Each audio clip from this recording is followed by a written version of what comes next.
Hello and welcome back to Let's Play Wrath of the Righteous, with me, Break It Dawn. Let's confront Areelu Vorlesh.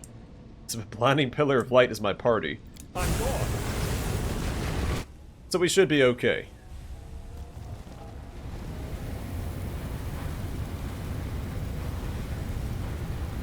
This is where it happened. It was here that I conducted the ritual, sewing my soul and the essence of the abyss together. Feeling the world change around me as every stitch brought Galarian closer to the abyss.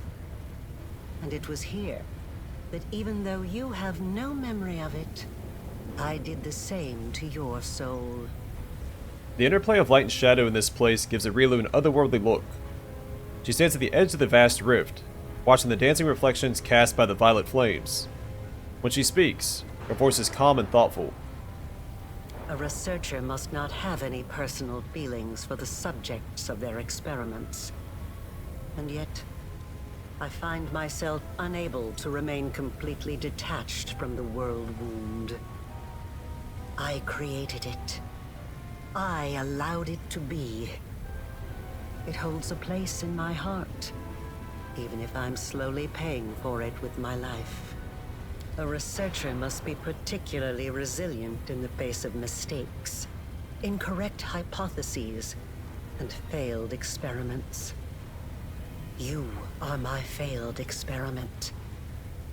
I think I'll feel some regret for ending your current life, but you can rest assured that such sentiments will not stop me. Areelu turns toward you. Scarlet blood seeps from the wound in her chest. I can tell you've been preparing this place for battle, but there's more to it, am I right? I sense barrier spells waiting to be activated, and there's something else. Something deadly. You're so adept at magic. Of course I've been preparing for our meeting. And hopefully I've prepared well. There's a hint of pride in Areelu's voice, but she immediately catches herself. You've done all this just to save your child. Yes. And no. Even if I could have brought back my son, I wouldn't have stopped at that. I wouldn't have been satisfied. Not after what I'd gone through. Not after the things I'd learned. Areelu answers, and then laughs hoarsely. I wanted to become stronger. And I wished the same for my child. I didn't want to be afraid of anything. It wasn't the dogs of Threshold, or even Sarkoris itself, that threatened us. It was the laws of a world governed by death, weakness, and separation. That is why I needed the power of the Nehindrian crystals. I did not wish to merely stave off the agony of the wound. I wanted to tear my son from the grasp of everything that makes us weak and mortal. You have seen a goddess. You have been face to face with demon lords. Were you awed by their greatness? Do you enjoy living in a world where your entire life cycle has been predetermined? Where everything, from your birth to what will happen to your soul after you die, has been decided for you? Or do you find, now that you have experienced the mythic power coursing through your blood, that you prefer to live in a world that you can change? A world that offers you a chance to be anything you want. I cannot justify your actions, but I understand them. How strange. You are a kindred spirit. We are so alike. Perhaps the experiment wasn't such a failure in the end. But no. No. Why did you call me your failed experiment? When I poured what was left of my son's soul into your soul, I was expecting it to bring him back. They say death and the judgment of Pharasma purges the soul of everything it once was in life. But this cannot be true. I have researched this subject meticulously and have collected enough evidence to prove that supernatural beings born from mortal souls can recall their past. Sometimes partially, sometimes fully.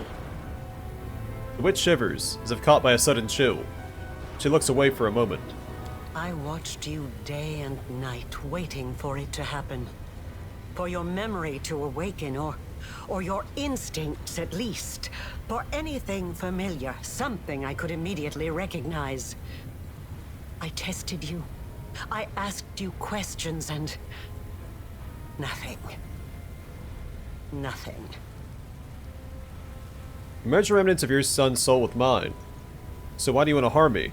If a hypothesis is proven wrong, it needs to be rejected. But the research process does not stop there. That is all I can tell you right now. You've been carrying the wound in your soul for a long time. Does that mean you will die soon? It will kill me eventually. But I still have some time left. Years. Or decades, perhaps. But it doesn't matter. One of us will die today. What will happen if one of us steps into the wound? The tearing of the soul, followed by a cruel and terrible death. But it will likely be quick. Areelu responds nonchalantly. I have no more questions. And it's finally time to end all this. Attack. The time for our battle has come. Yes, it was bound to happen. And happen it will. I am ready.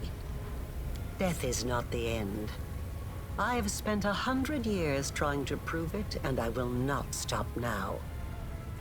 This experiment was unsuccessful, but that just means I need to adjust the initial conditions and try again. I am still alive. I still have time. You, the current you, will have to die. But only to surrender the soul you share with my son. I will start over. This time I will do everything differently. I will work with even greater precision. I will turn the world upside down if I must. Areelu's crimson eyes are fixed on you. So I've never played a female character. I wonder if it changes to daughter. If you do. I promise. For a moment, a single heartbeat, Areelu is silent. Alright, time to smite the heck out of Areelu Vorlesh. We've got 3 paladins with us.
Don't hold back!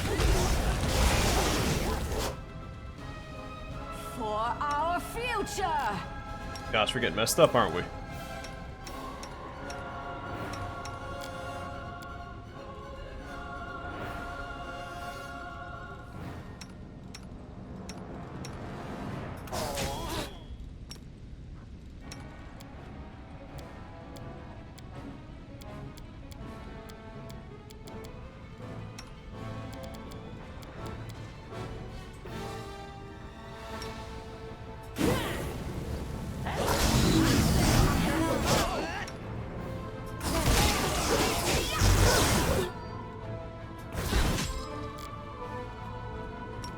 The moment is ours!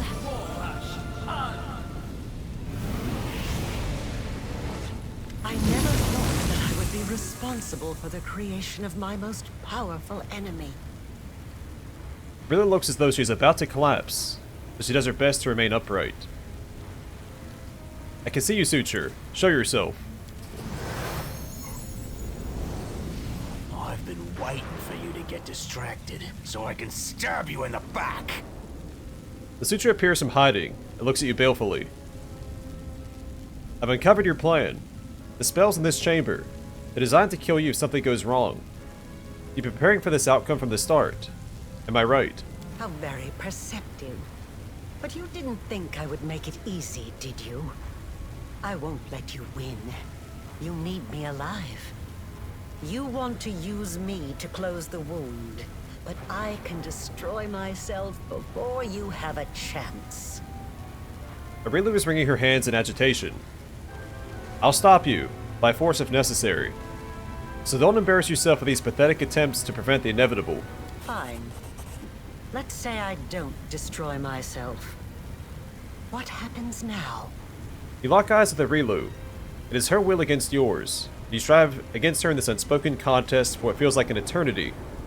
But finally, the crimson fire in her eyes dims, and her resolve falters.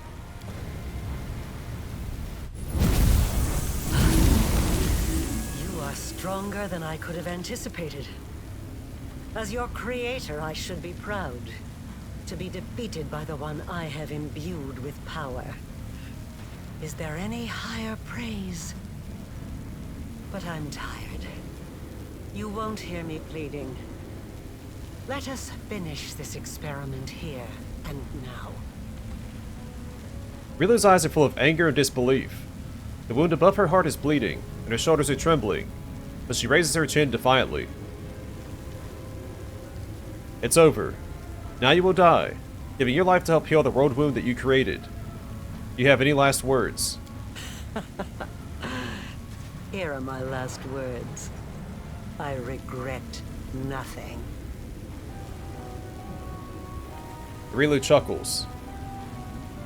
I like this option, but I also like choosing the unique mythic path option.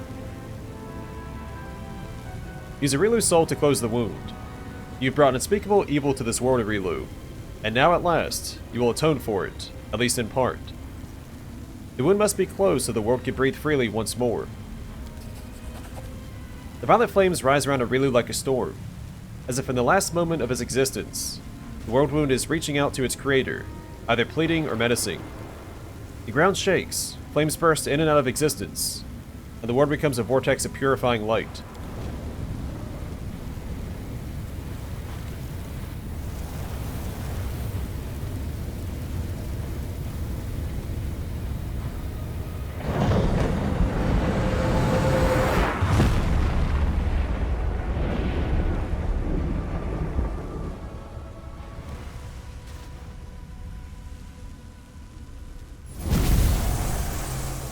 That is the first time I've convinced her to step into the wound herself.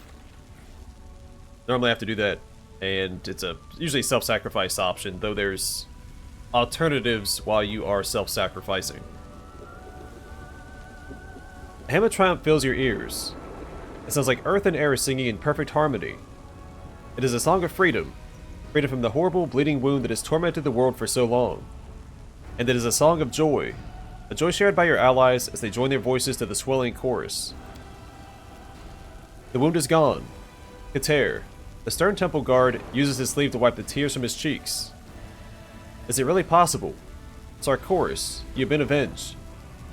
The souls of your defenders, both living and dead, can finally be at peace. Argona laughs triumphantly. It is done. Done. Done. This was worth of an eternity of torture in the abyss. I'd suffer it all again just to witness this glorious moment of victory. The old paladin drops to one knee, so this is the guy that should have been with us. I don't remember if I failed the diplomacy check, or if I never found him in the temple. The old paladin drops to one knee. Glory to heaven, and glory to you, Commander. It seems impossible. Areelu is gone, and so is the wound. We're free of that accursed witch and her terrible creation. And after 100 years, all it took was a single mortal. A mortal who became an angel. No. A mortal who became something more than an angel. But we still have unfinished business, as I'm sure you're well aware. We need to deal with Discari. The Demon Lord's death was only temporary. I have no doubt that he's been reborn in his abyssal realm. As long as he is alive, this land, and all of Golarion, will never truly be safe. I do not want to celebrate our victory until he is dead. So I knew that we finished off Discari for good on this path. I thought I had missed it. But it turns out it's at the end. Let's hunt him down. Let's corner him in his cursed realm. You've already killed the Demon Lord once. That means he is vulnerable. He is no longer immortal. If we kill him now, he will stay dead. He will be gone forever. Katera waves his hands in the air to emphasize his point. Is Discari still dangerous? Yes. He's more dangerous than ever. You've ruined his plans, and you've already killed him once. You have wounded his ego and damaged his pride. You give him time to recover. If you give him a chance to regain his strength, he will seek revenge. Against you, us, and everyone else on Golarion. What happens if I kill Discari now? Will he stay dead? Yes. When a Demon Lord is killed, they are reborn in their realm. But if you can kill them again, while they are still weak, they will not come back to life. Katera chuckles harshly. He has to be within a year. Go to the Abyss. Yes, you are right. Neither the world nor my allies will be safe, as long as that monster is alive.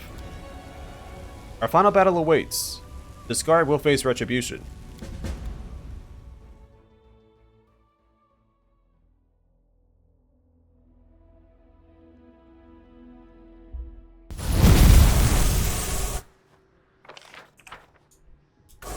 This will be quick!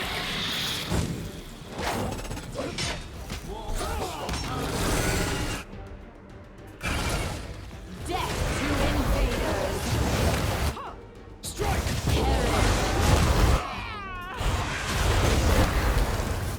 Begone, fiend!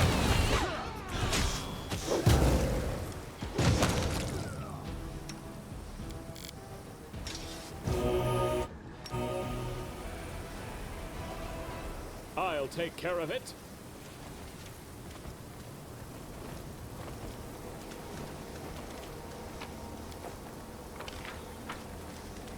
We do it my way.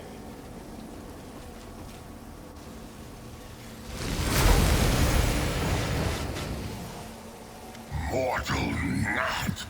How dare you fly into my realm? Hear astonishment in Discari's voice, but no fear. Not yet. Step forward. I silenced your echo. He was just an echo. Discari hisses, but you hear the hesitation in his voice.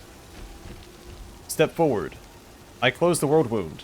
You closed the world. So what? You may have delayed my plans, but you will not stop me. I say step forward that time. Either way. Step forward. I killed you in eyes. Now I'll kill you again. And this time, your death will be permanent.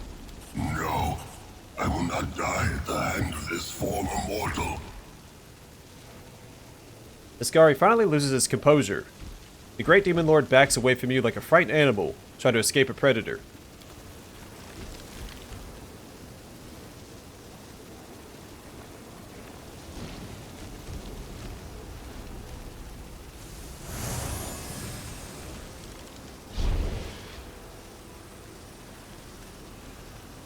For Dresden, for every fallen crusader.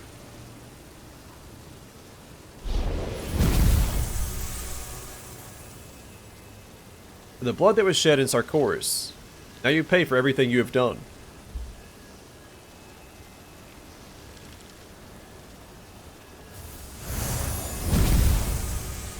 Do not fear! Do not waver! I'll send you back to the abyss.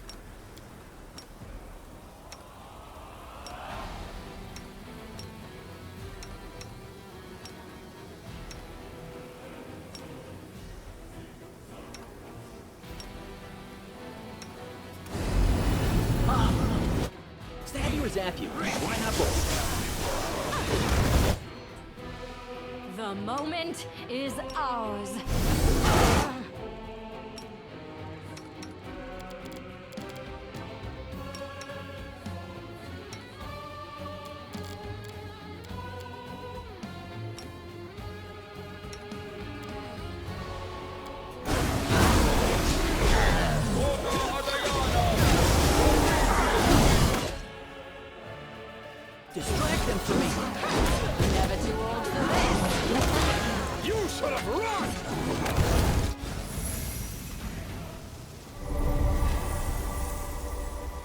Know that I will be happy to welcome you into heaven after your earthly deeds are completed, if you so desire. A ray of golden light illuminates your face. You hear a solemn choir singing somewhere in the distance. A shining road appears before you, leading heavenward.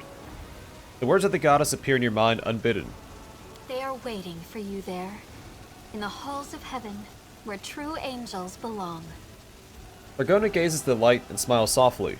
The legions of heaven are in need of a new commander. Someone who will stand strong in the face of evil. Someone who will wield a flaming sword against the darkness. Not just here, but everywhere light and order are threatened. Will you accept this position? Heaven awaits your decision. Hear the voice of the goddess again, but this time it's not a memory. This time, it's real. No, I'm not ready to leave the material plane. I still have things to do here. Heaven will have to wait.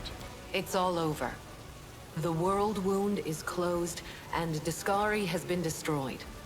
The Rasping Rifts no longer have a demon lord, but a new monster could lay claim to this realm. Is there anything else you would like to do before we leave this abode of evil and horror? Reveal the light of heaven. Let everything burn in a cleansing fire.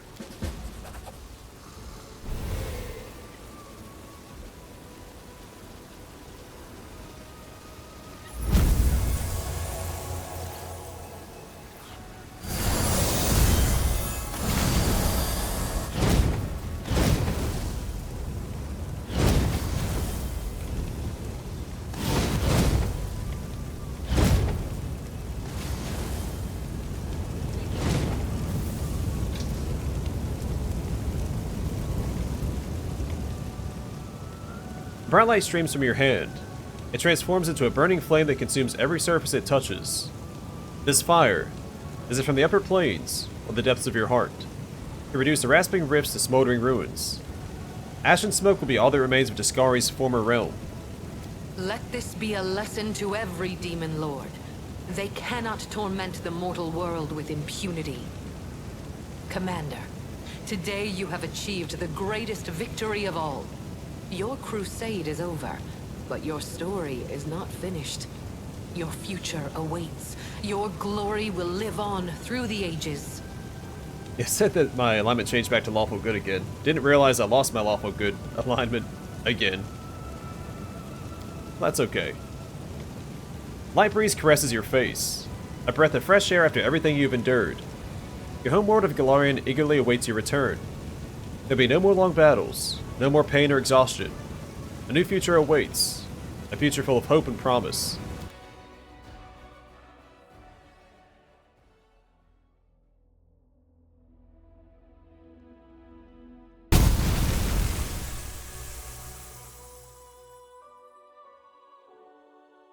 That's right, not voice acted. Life and death, destiny and great deeds, answers to mysteries, the search for one's true path. The mind can comprehend all of these. And then such concepts can be written down as a sequence of formulas, a series of lines, a chain of thought. Still, a moment always comes when it is time to wrap up, to reach a conclusion, to put a period at the end of the last sentence. The impossible rift, the bleeding wound that had tormented all of Golarion for 100 years, was finally healed. The life and soul of the one who once inflicted this wound upon the world became the salve. With the death of the witch Areelu Vorlesh, the world wound she had created vanished as well. The holy flame that engulfed the rasping rifts was felt throughout the abyss. The anger and fear that overtook many abyssal lords almost led to the creation of a coalition against heaven. But like many other demonic undertakings, this alliance crumbled to dust under the weight of strife. Even heaven had never known a greater miracle than that of the mortal who had vanquished a demonic power seated in him by another to ultimately become an angel, a true champion of Golarion. After the Battle of Threshold, the commander did not stay long in the lands where the Fifth Crusade had been waged. A new destiny and a new journey awaited him. The impact that Commander made upon the world was not confined to the elimination of the wound. All across Golarion, thousands of hearts burned with righteous fire. Battle hymns and legends about the Commander spread through nations and cities, inspiring warriors to heroic feats and giving valorous souls the strength to oppose evil. The Holy Wardens preserved their brotherhood and would often launch raids against cultists and demons who still skulked about the land. Despite all of Kater's efforts, word that he was alive quickly spread among the Sakorian refugees, and eventually reached the ears of his wife. She had grown old but still lived, and one day they met again under the stone tree after having spent almost 100 years apart. As a leader of the Crusaders, the commander won their loyalty and obedience. Even in the Crusade's darkest hours, the commander found ways to restore the army supply lines. His military acumen was beyond question. Under his leadership, the divided, poorly trained Crusader forces were reforged into an invincible army. Due to the success of the commander's diplomatic strategy, by the end of the war, Mendev's true political center was Dresden, not Nerosian. After gaining the support of foreign rulers and finding allies in the capital, Dresden became the shining example of the new Mendev, one that was nurtured by the commander's ideas. The significance and accomplishments of the Crusade were so great that even a century after the end of the war, Dresden retained its prominence on the map of Avestan. The commander's diplomatic, military, and administrative talent turned the fortress into a key political player. Shortly after the war, Queen Alfrey abdicated the throne of Mendev and departed Nerosian to spend the rest of her long life with her beloved, the one who had helped her see that there was more to life than duty. Ironic coming from another paladin. Quite a few Mendevians wanted to see Darren Arendae inherit the throne. Upon his return to Canabris, Overrun ranted in rage against those who had been governing the city in his absence. But contrary to all expectations, Overrun's inquisitors were far less vicious than in days past. It seemed the time he had spent fighting in the Fifth Crusade had tempered him somewhat. Surprised they put him back in charge. You don't need such a heavy hand when the Worldwound is closed. The wardstones from the chain that once guarded the borders of Mendev were carefully disassembled one by one. The angels that had been trapped inside returned to heaven to heal from their wounded spirits, prepare for new battles against evil. The victory of the Worldwound changed many things, not just on Golarion, but in the Midnight Isles as well. Nauticula spent many days pondering the words of a certain young and fearless prophet. Before long, the Lady in Shadow openly renounced her realm and named herself the Redeemer Queen. This revolt against her own demonic nature transformed Nauticula, severed her ties to the Abyss, and brought her to Elysium. There, upon creating a realm named Midnight's Palette, the Redeemer Queen attained divine power and became the patroness of exiles. The now vacant throne was instantly seized by Shamira, the Ardent Dream. However, her power could not compare to the might of the Lady in Shadow. The Midnight Isles, which had become a tempting prize for many demons, were plunged into chaos. So canonically, she does become the Redeemer Queen. It's not actually just Amber that convinced her. I think in the actual adventure path, or the narrative, I guess, for the tabletop, she becomes Redeemer Queen as well. The Demon Lord Baphomet suffered a defeat. The Worldwound was closed, and the convenient passage to Golarion was sealed along with it. Baphomet shifted his attention to the realms of the other Demon Lords. A cell of the Templars of the Ivory Labyrinth was soon discovered in Alushanira. The Demon Lord Discari died his final death, and his cult perished with him. His followers and demonic minions entered the service of Discari's sire, Pazuzu.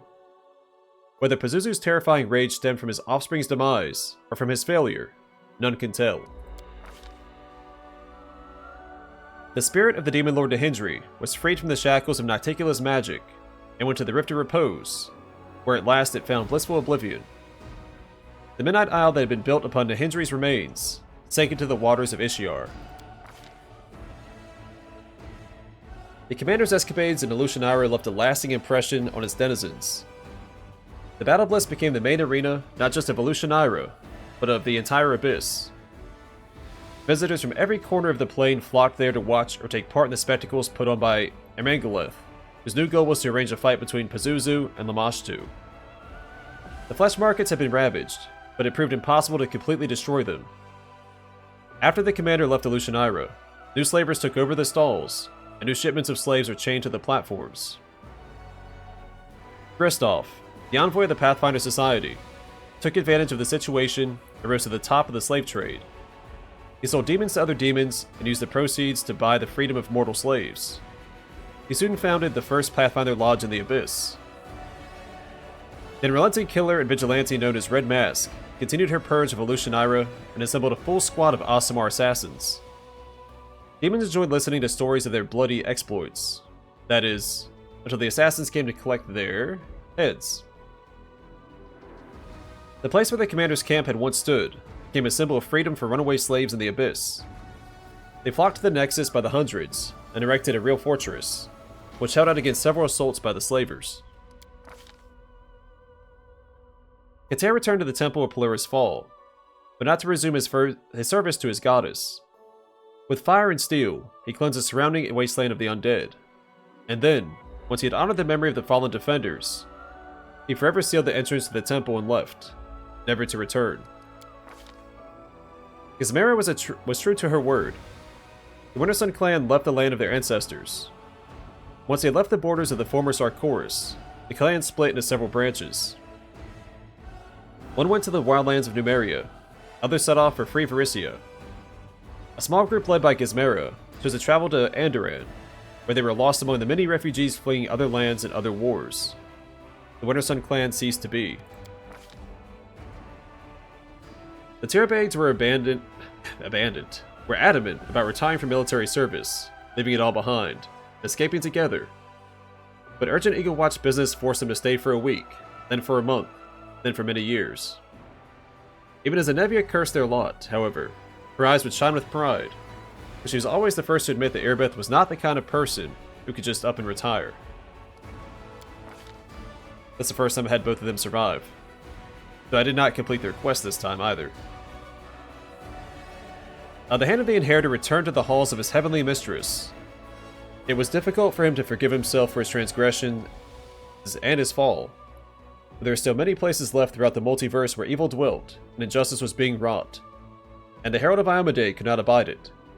He picked up his sword again and rose to the defense of the weak and the defenseless. The Dretch known as the Suture never made peace with the loss of his mistress. He retreated to her old laboratory, where he wandered the empty halls, activating the magical projectors again and again. For in their pale light, there still lived an image of the one who had become so important to the solitary demon. The abyssal boy named Zorges had intended to leave the material plane, but a conversation with the commander after the victory over the Worldwound caused him to change his mind. The details of this conversation are unknown, but a week later, Zorges knocked on the door of the Pathfinder Society's Grand Lodge and was accepted into the Society as a ward. It was the beginning of a long, adventurous saga. The commander's decision to destroy the Numerian device that he had captured in the Blackwater clan encampment had dire consequences. Free of the mechanism that inhibited and controlled it, the mysterious core of the device soon awakened and vanished in a flash of magical energy. Within weeks, the Numerian hunters began to tell tales of a strange construct they had encountered in the mountains. It was a skeleton of a machine of some sort, alien and incomprehensible, that had been built by people with hollow eyes. For many years, Adventure Captain Hylor continued to wander Galarian in a hopeless attempt to hunt down his nemesis, the Spinner of Nightmares. Though she had long been dead, his madness drove him to hunt her time and again.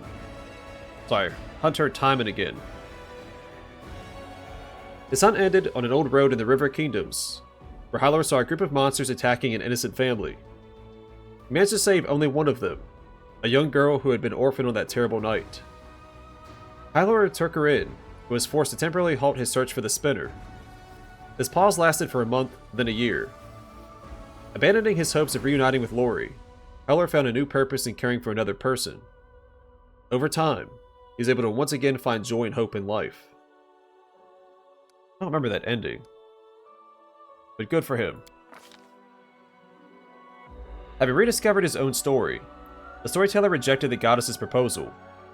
He was celebrated as a great historian and rightfully held the position of Dean of the History faculty at the Arcanimirium, the most renowned academy in Absalom. Another 40 years passed before his age caught up with him, and it was his turn to appear before the Lady of Graves. Once again, Scylla heard the call of the open road. Even a valiant paladin can be prone to self-doubt, and after everything that happened to her, Scylla wanted to sort out her conflicting thoughts and emotions on her own. After the victory, Ember simply sat for a long time, staring at the tongues of flame dancing in her hands. Her new powers frightened her. The awestruck Redeemer ready to hang on her every word, and that frightened her even more. She left without saying goodbye to anyone, and continued her endless wayfaring along the roads of Golarion, helping the distressed and punishing evildoers. Many worshipped her as a saint, but she'd always respond with, "Please, I'm just an ordinary girl." First time I've got that ending for her as well. Soon after the war, the tireless research of all things researchable embarked on a new journey. She had a sudden urge to know how much time it would take to visit every nation on Golarion. She returned after a year and a half with a pile of notes, which she promptly handed over to her assistant.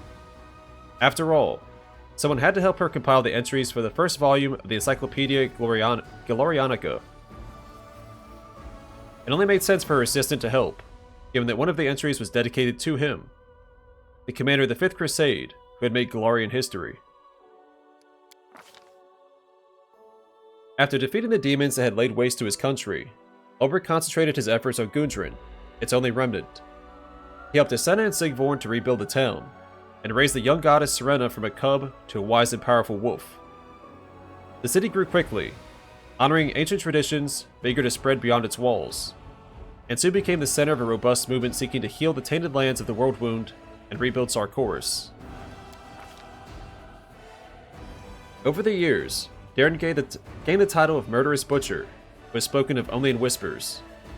His servants often disappeared into the basements of his mansions, and his nightly revelries were frequently followed by the discovery of a body dumped in some roadside ditch. Ultimately, the public's patience wore thin.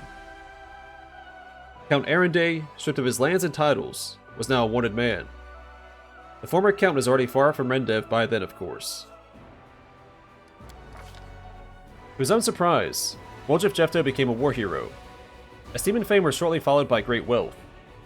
The Thiefling did not let his newfound fortune turn his head, but chose to invest the money in several profitable ventures, and one charity for street urchins. Within a few years, his signature style came to include a top hat, a cane, and a bit of a belly. He always kept a bottle of his best liquor and 2 cups at the ready, just on the off chance that his chief would swing by for a visit. After the victory, Solsi returned home together with his brother. Now a famed Crusader hero, he humbly officiated at the Temple of Shaylin, painted, grew sweet-smelling fruits, and made the best wine in the region. His kindly smile faded only when people asked him to recount his experiences in the war. He would not deny them, but he would speak without embellishment, so that not a single listener would feel tempted to pick up a sword and leave in search of a hero's glory. During the war, Solsi met an engineer by the name of Aaron Keir, which we meet in Act 2. Solsi was painting a portrait of him. That meeting turned into friendship, which turned into love, and then it was time for the wedding. Later, the cleric would say that only the memory of his beloved had allowed him to cope with the terrors of the abyss and keep his sanity. The commander was among those invited to the wedding. Having received an invitation to the wedding, Scylla was torn about whether or not she should attend. She felt her appearance at her friend's wedding would be a bad omen. In the end, she politely declined. When he returned home, Trevor restored the shield of Shaylin to its place in the church, and swore never to pick up a weapon again. He tried to rediscover his woodcarving skills, but his wounded hands betrayed him, no longer willing to create beauty.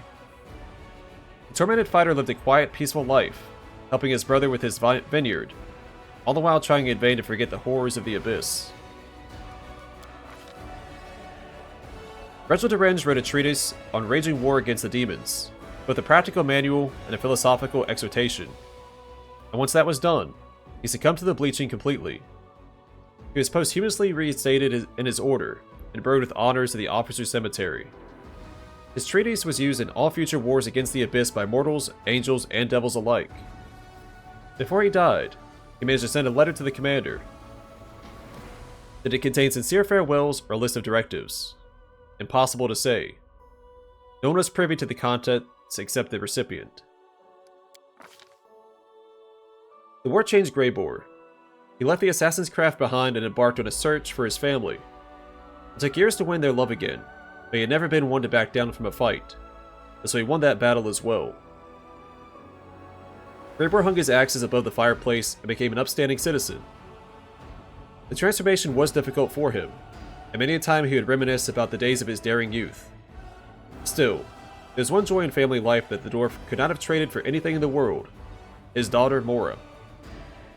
She grew up to be an exceptional warrior, and watching her train brought Greybor true happiness.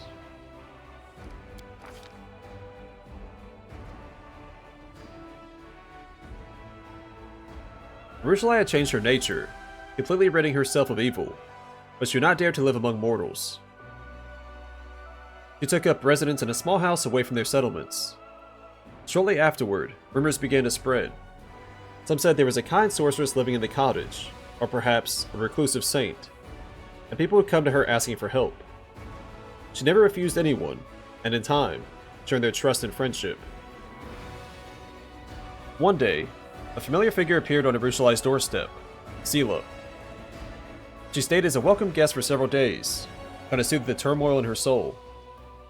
It is not known what the commander's two companions, the paladin and the former succubus, spoke about. When the time came for Seela to set out again, a smile was playing on her lips.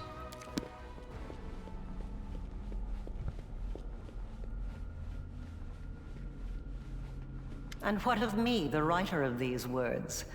The half-demon witch known as the architect of the Worldwound. I was defeated and fell at the hand of the one I had tried to transform. My experiment ended in failure, and my life ended along with it. I have recounted the story of my life for you, Pharasma, Lady of Graves. Not only of my life, but of the commander's also. I believe the tale of such an illustrious figure would pique even a goddess's curiosity. Now you know everything. I await your verdict, goddess. Silence hangs over the Boneyard.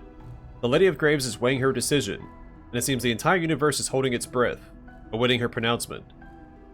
Who would dare to break a silence so absolute? Intervene. Though you're no longer here, the mythic powers entitle you to a say in this trial.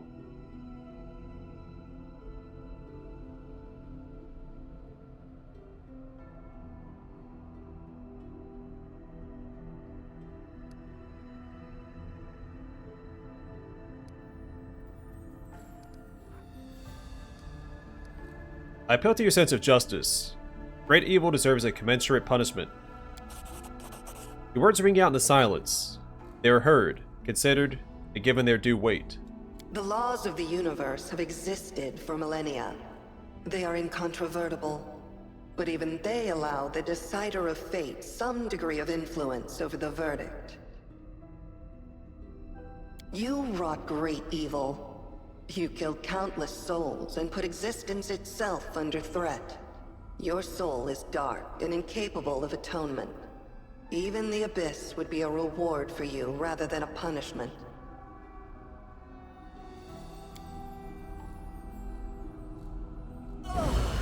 There is no place in the universe for one such as you. So be it. Now you, the mortal who has risen so high as to stand boldly in the presence of the goddess of fate. You have done the impossible, and you will be remembered as long as this universe exists. Go, live out the rest of your life. I look forward to tales of your future deeds.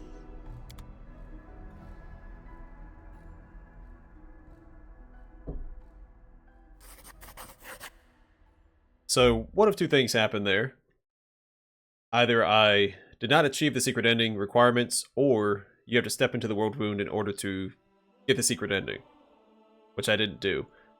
I would have rejected it anyway. I don't think becoming a god was in my character's personality, so it'd been cool to just say, hey, I unlocked it, and that would have been that. But once again, you guys know my thoughts on this game. I think it is a phenomenal game, a top tier CRPG, tons of replayability, also just a ton of content in general. So definitely get your money's worth out of this game. Soundtrack is phenomenal, companions are great. I've mentioned it before, but compared to some other CRPGs, I have a hard time picking a favorite companion in this game because of how nuanced they are. Like even the evil companions, which normally I don't take a liking to. I like Darren and Windowag to some extent. Windowag's still on the fence for me. Obviously I don't like Camellia. But I do think she's a well-written character. You know, just having an irredeemably evil companion, just to be evil, is awesome. It can't be redeemed. And like even Greybore, you know, obsessed with being an assassin, but he's got a soft spot for Ember. I think running Greybore and Ember in the same party is a good idea because they've got some good dialogue. Has some of the better quests I've seen in a CRPG as well, like Hylora's quest in particular. I love Kylo's quest. It's dark, obviously, but really tugs the heartstrings, especially as a parent. Gameplay-wise, it's great. Not only do you have your typical 20-level requirement, you also have the 10 mythic paths, or 10 mythic ranks you can take. The game is a power trip, 100%, which is awesome. Or can be. I think the game is paced well. I like how every act is kind of laid out differently. So like the first act is just in Canabris, and it's all about, well, surviving the early levels. Second act, you start managing your army and you're marching to Dresden. Then Act 3, of course, is more free range. You're building up your army, your fortresses. It's similar to Act 2, but obviously less linear. Then Act 4, all that gets taken away. You get thrown into a city and the Abyss, and that's all you do. You don't control the Crusade anymore. You're just a small party lost in a large demonic city. Then Act 5, you come back, you have to rebuild everything. It's all about getting the Threshold and wrapping up the 5th Crusade. And the game is fairly well written. Don't have a lot of grievances about the narrative. There's a couple minor things, but nothing too bad. I enjoy the puzzles in the game. I know they're a big complaint by a lot of people, but again, they mix up the pacing some. And I didn't think they were so egregious to not be solvable. There is one that, which one was it? There's one that didn't make a lot of sense, but I did figure it out. And I still don't know the actual solution to it. But trial and error always works, right? But yeah, I mean, I've given my thoughts on this game before. Now that I've played through all of the content available for the game, I do think it is a fantastic experience. And I highly recommend it.